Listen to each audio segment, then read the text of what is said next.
what advice do you have someone making their own content? And what's like the most important piece of educational information that somebody should consume if they wanted to make their own content? The first thing I would say is start with what you have, which is your phone. Before we even spend thousands of dollars investing into equipment, you gotta learn how to use the basics and the intention behind your message. And the thing that you gotta start with is the things that you already know, things that you don't have to learn yet, because when it's natural and it's something you're already going through, that is the thing that you should start with and share, because it's something that you've already accomplished versus you trying to see what somebody else is doing and try to piggyback off of what they're doing. It's gonna be unnatural, and what doesn't feel natural reads right through your content where people don't fuck with it, right?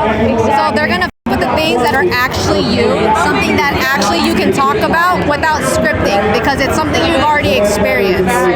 So if you start with your story, I think that helps diversify you anyways, because there's a shitload of barbers and hairstylists in this world, but the only thing that makes you different is you, your values, the things that you believe in, and what you're able to share from that story.